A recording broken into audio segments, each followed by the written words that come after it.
पूर्वी लद्दाख में एलएसी पर भारत चीन के बीच हालात मंगलवार को और बेहतर होते नजर आए। सोमवार को गलवान घाटी में 15 जून को झड़प वाली जगह PP-14 के बाद मंगलवार को चीनी सेना ने हॉट स्प्रिंग्स में गोगरा इलाके से भी अपने सैनिकों को पीछे हटाना शुरू कर दिया है और खबर है कि ये प्रक्रिया बुधवार तक पूरी कर ली जाएगी। पीछे हटने की प्रक्रिया के तहत भारत भी सैन्य वार्ता पूरी होने तक PP-14 पर पेट्रोलिंग को अस्थायी रूप से निलंबित करने पर सहमत हुआ है। हालांकि ड्रोन के जरिए इस इलाके की निगरानी जारी रहेगी। इससे पहले सोमवार को विदेश मंत्रालय ने बताया था कि भारत चीन में इस बात पर सहमति बनी है कि बॉर्डर फ्लैश पॉइंट से दोनों चरणबद्ध तरीके से हटेंगे और तनाव को कम करेंगे। रविवार को भारतीय NSA अजीत डोवाल और चीनी विदेश मंत्री वांग यी के बीच हुई बातचीत में भी LAC पर शांति स्थापित करने और सीमा विवाद को सुलझाने पर कई सहमति बनी थी। ये भी कहा गया कि दोनों पक्षों को LAC का कड़ाई से सम्मान करना चाहिए और यथास्थिति को बदलने के लिए एक तरफा कार्रवाई नहीं होनी चाहिए। आपको बता दें कि सीमा पर तनाव के बीच बीते शुक्रवार को ही प्रधानमंत्री नरेंद्र मोदी ने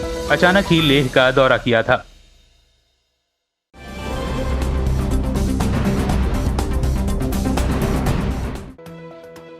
भारत की सीमाओं पर चल रहे सड़क निर्माण को लेकर सरकार अब चौकन्नी हो गई है। मंगलवार को रक्षा मंत्री राजनाथ सिंह ने सीमा पर हो रहे सड़क निर्माण कार्यों को लेकर सीमा सड़क संगठन यानी BRO के प्रमुख लेफ्टिनेंट जनरल हरपाल सिंह के साथ बैठक की। साउथ ब्लॉक में 1 घंटे तक हुई इस बैठक में जनरल हरपाल सिंह ने राजनाथ सिंह को चीन की तरफ LAC पर और पाकिस्तान की तरफ LOC पर बन रही सड़कों के बारे में पूरी जानकारी दी और आश्वासन दिया कि LAC और LOC पर चल रही परियोजनाओं को समय पर पूरा करने में BRO कोई कसर नहीं छोड़ेगा। उन्होंने बताया कि रक्षा, गृह और परिवहन मंत्रालय सीमा पर सभी परियोजनाओं के लिए कोऑर्डिनेशन बनाकर काम कर रहे हैं।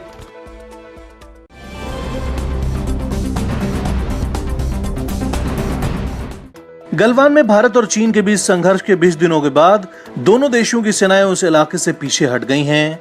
राष्ट्रीय सुरक्षा सलाहकार अजीत डोवाल ने चीनी विदेश मंत्री से बात की, जिसके बाद चीनी सेना ने LAC से पीछे हटना शुरू किया।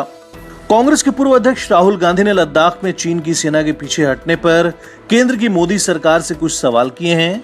राहुल गांधी ने पूछा है कि पूर्वी लद्दाख में यथास्थिति को लेकर चीन पर दबाव क्यों नहीं डाला गया। चीन हमारी जमीन पर 20 निहत्थे जवानों की हत्या को सही कैसे ठहरा पा रहा है, और उन्होंने पूछा है कि भारत के बयान में गलवान घाटी की संप्रभुता का जिक्र क्यों नहीं है। अपने ट्वीट में राहुल ने लिखा कि राष्ट्रहित सर्वोपरि है और उसकी रक्षा करना भारत सरकार का कर्तव्य है।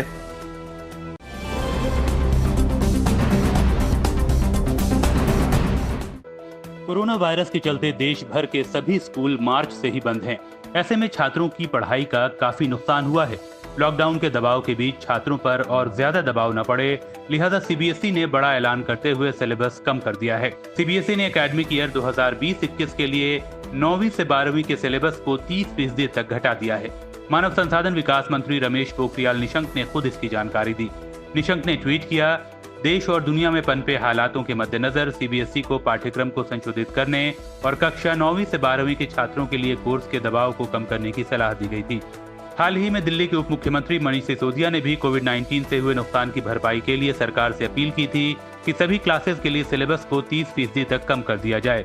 इससे पहले CISTE बोर्ड ने भी 2020-21 सत्र के लिए ICSE और ISC बोर्ड परीक्षाओं के सिलेबस में 25% तक की कटौती की।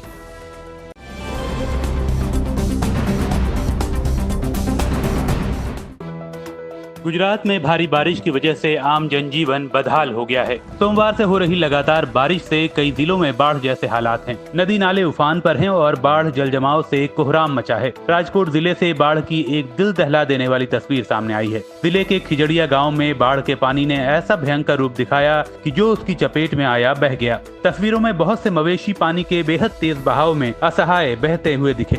आप वीडियो में देख सकते हैं कि किस स्पीड से ये मवेशी पानी की तेज धार के साथ बहते नजर आ रहे हैं। वहीं मौसम विभाग ने कहा है कि गुजरात में अगले 2 दिनों तक राहत के आसार नहीं हैं। यूं ही भारी बारिश जारी रहेगी। साथ ही कई जगहों पर चेतावनी भी जारी की गई है। मतलब आने वाले कुछ और दिन गुजरात पर भारी हैं। मौसम विभाग ने जामनगर, द्वारका और कच्छ में भारी बारिश की वजह से हालात ज्यादा खराब होने की आशंका भी जताई है।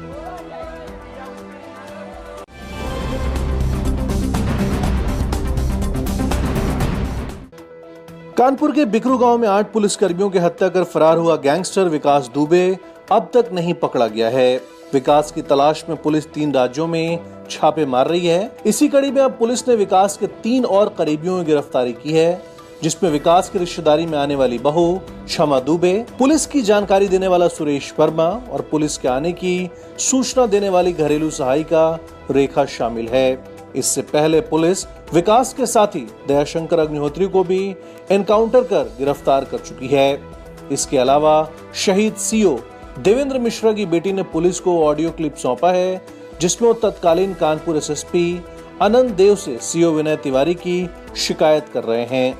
इसके बावजूद एसएसपी अनंत देव ने कोई एक्शन नहीं लिया था।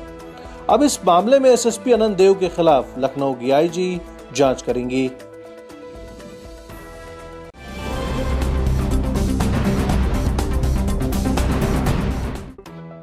हिस्ट्री शीटर विकास दुबे द्वारा 8 पुलिसकर्मियों की निर्मम हत्या को 4 दिन बीत गए हैं, लेकिन अब तक उसका कोई सुराग नहीं लगा है। दुबे के पॉलिटिकल संपर्क और पुलिस के साथ उसकी सांठगांठ को लेकर अब विपक्ष योगी सरकार के तमाम दावों पर प्रहार कर रहा है।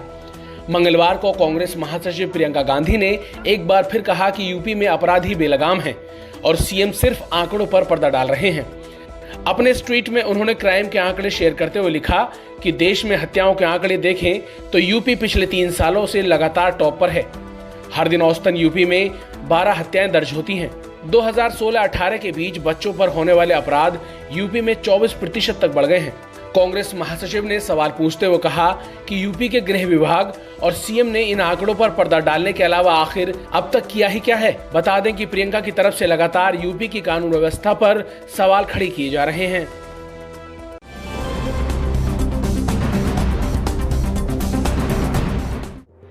एनआईए ने आतंकवाद के एक मामले में पूर्व डीएसपी दविंदर सिंह और हिजबुल आतंकी सैयद नवीद समेत 6 लोगों के खिलाफ चार्जशीट दायर की है। चार्जशीट के मुताबिक दविंदर सिंह पाकिस्तान हाई कमीशन के अधिकारियों के संपर्क में था और देश से जुड़ी खुफिया जानकारी उन तक पहुंचाता था। वहीं दिल्ली पुलिस ने कोर्ट को बताया था कि सैयद नवीद अपने साथियों के साथ मिलकर दिल्ली समेत देश के कई हिस्सों में हमले और कई वीआईपी लोगों को मारने की साजिश रच रहा था। पुलिस ने दविंदर सिंह को 2 आतंकवादियों के साथ 11 जनवरी 2019 को एक गाड़ी में पकड़ा था, जिसके बाद जम्मू कश्मीर पुलिस से उसे बर्खास्त कर दिया गया। पहले तो इस मामले में जम्मू कश्मीर पुलिस जांच कर रही थी, लेकिन बाद में एनआईए ने इसे अपने हाथ में लिया।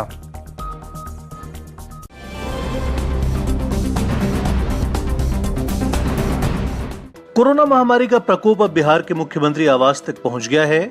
पटना के सीएम आवास में रहने वाली नीतीश कुमार की भतीजी कोरोना से संक्रमित मिली हैं। उनका इलाज पटना के एम्स में चल रहा है। इसके साथ ही पूरे परिवार को होम क्वारंटीन कर दिया गया है और सबका टेस्ट किया जा रहा है। बता दें कि नीतीश कुमार ने 4 जुलाई को खुद का कोरोना टेस्ट करवाया था। उनकी रिपोर्ट नेगेटिव आई थी। सीएम नीतीश कुमार रोजमर्रा की तरह ही काम करते रहेंगे। मुख्यमंत्री नीतीश कुमार के परिवार में कोरोना पॉजिटिव मिलने के बाद पूरे आवास को सैनिटाइज किया जा रहा है। बता दें कि बिहार में कोरोना वायरस के कारण मरने वालों की संख्या बढ़कर 97 हो गई है। वहीं अब तक संक्रमित हुए लोगों की संख्या 12,000 के पार जा चुकी है। ये तब है जब आरोप लगते रहे कि बिहार में टेस्ट की संख्या बहुत कम है।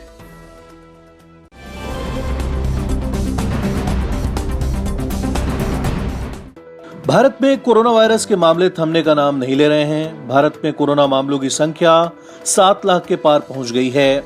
वहीं कोरोना की चपेट में आकर अब तक 20,000 से ज्यादा लोगों की मौत हो चुकी है।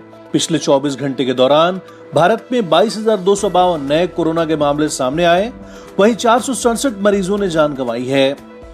अब भारत में कुल 7,19,665 कोरोना के मामले हो चुके हैं। मरने वालों का कुल आंकड़ा 20,160 हो गया। देश में कुल 7,19,665 पॉजिटिव मामलों में से 2,79,717 सक्रिय मामले हैं। राहत की बात यह है कि देश में वायरस से ठीक होने वाले मरीजों की संख्या भी तेजी से बढ़ रही है। अब तक 4,39,000 मरीज पूरी तरह से स्वस्थ हो चुके हैं। देश भर में महाराष्ट्र, दिल्ली और तमिलनाडु के हालात सबसे ज्यादा खराब हैं।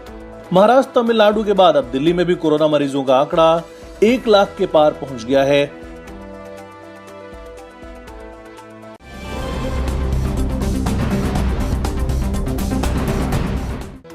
देश में कोरोना संक्रमण के मामले लगातार बढ़ते जा रहे हैं। दिल्ली और महाराष्ट्र में रिकवरी रेट में बढ़ोतरी होने के साथ हालात सुधर रहे हैं, लेकिन अब छोटे राज्यों ने टेंशन बढ़ा दी है। पंजाब, गोवा और झारखंड जैसे राज्य अब कोविड-19 के नए हॉटस्पॉट बनते जा रहे हैं। अब तक जिन राज्यों में मामले कंट्रोल में थे, वहां अनलॉक 2 के तहत कई छूट मिलने के बाद कोरोना के मामले तेजी से बढ़े हैं। गोवा में कोरोना संक्रमण के 1761 से ज्यादा मामले सामने आए हैं। चिंता की बात यह है कि 19 जून से 2 जुलाई के बीच पॉजिटिविटी रेट 0.24 से बढ़कर 3.6% हो गई। पंजाब में भी ये रेट बढ़कर 2.15% तो झारखंड में 2% हो गई है। वहीं कर्नाटक, पश्चिम बंगाल, ओडिशा और छत्तीसगढ़ जैसे राज्यों में भी 19 मई से 1 जून तक पॉजिटिविटी रेट कम था, पर अब बढ़ने लगा है। कर्नाटक में तो इस दौरान पॉजिटिविटी रेट महज 1.35 था, जो 19 जून से 2 जुलाई के बीच बढ़कर 5.74 हो गया है।